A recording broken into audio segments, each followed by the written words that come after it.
आप भी धरना में शामिल हैं?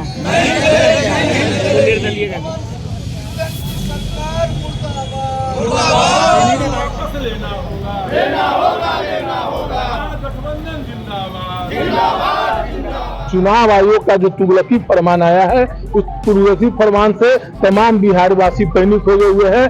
जो काम 2003 में मतदाता पुनरीक्षण की काम 2 साल लगे थे, वो चुनाव आयोग महज 25 दिनों में पूरा करने का जो काम कर रही है, यह साजिश है। अभी बिहार में विधानसभा चुनाव है, सरकार के लोग को जानकारी हो गई है, वो समझ गए हैं कि सरकार भ्रष्टाचार गुंडा राज के कारण पूरा बिहारवासी त्रस्त है, सरकार को बदलना चाहती है। तो यह सरकार जो है, ये आयोग जो है मोदी आयोग बनकर रह गया है और सरकार के इशारे पर तुगलकी फरमान कर रहा है। बिहार में वोटर रिवीजन को लेकर अब बिहार में सियासत छिड़ा हुआ है, संग्राम छिड़ गया है। ऐसे में महागठबंधन के लोग आज सड़क पर निकले हैं और बिहार बंद का आह्वान किया है। तस्वीरों के माध्यम से देख सकते हैं कि ऐसे में हमारी मौजूदगी मुजफ्फरपुर के NH 28 जो मुजफ्फरपुर समस्तीपुर और मुजफ्फरपुर पटना का मुख्य मार्ग है, वहां पर है। और आप तस्वीरों के माध्यम से देख सकते हैं कि एनडीए के लोगों पर सियासत की बात का आरोप लगाते हुए आज बिहार बंद का आह्वान किया है।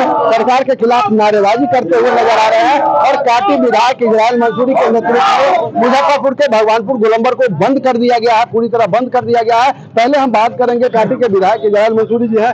सड़क जाम किया गया पूरे बिहार में, तमाम जगहों पर आम जनों का समर्थन प्राप्त है।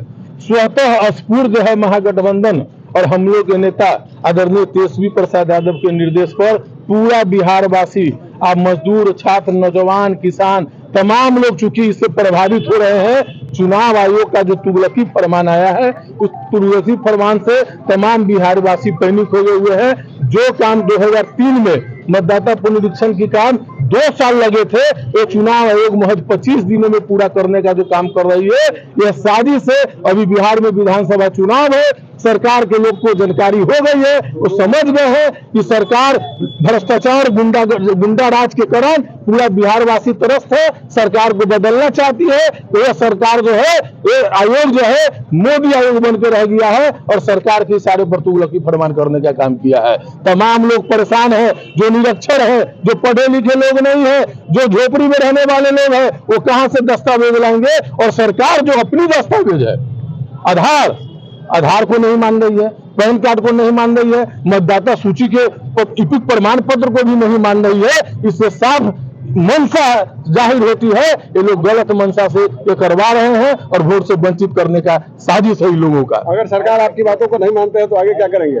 लगातार आंदोलन, महागठबंधन आंदोलन करेंगे। महागठबंधन के नेता, हम लोग के पार्टी भी सुप्रीम कोर्ट में भी गई है और सरकार को मानना चाहिए। लोकतांत्रिक व्यवस्था में जिस तरीके से इस आंदोलन को बिहारवासी ने सिराखों पर लिया है और तमाम जगह पर बंदी हुई है, तो लोकतंत्र की आवाज को बुलंद जिस तरीके से आम जनता सड़क पर उतर के कर रही है, सरकार को और आयोग को भी इस पर विचार करना ही चाहिए। सरकार कह रही है कि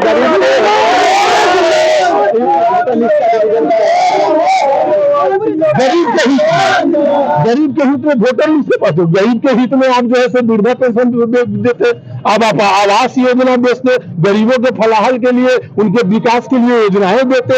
ये न हो गई कि आप गरीब को पैनिक कर रहे हैं। यहाँ 4 करोड़ मजदूर बिहार से बाहर खट रहे हैं, आप 25 दिन में उनके दस्तावेज मांग रहे हैं। तो जो पढ़े लिखे लोग हैं, ऑफिशियल लोग हैं, वो तो ऑनलाइन कर लेंगे। गरीब गुरबा जो मजदूरी करने गए हुए हैं, क्या उनको तो आप नाम काटने का साजिश कर रहे हैं? अभी बाढ़ का समय है, अभी बाढ़ का समय है। आधा हमारा 10 जिला कम से कम बिहार में बाढ़ से प्रभावित रहता है।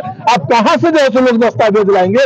आपको यही करना था कि लोकसभा चुनाव से पहले करते, और नहीं तो साल भर समय रहता तब करते, तो हम आपकी मंशा को समझते कि आपकी सही मंशा है। लेकिन आप गलत मंशा से आए हैं और आप 8 साढ़े 8 करोड़ मतदाता को मात्र महज 25 दिन में आप दस्तावेज इकट्ठा कर लीजिएगा।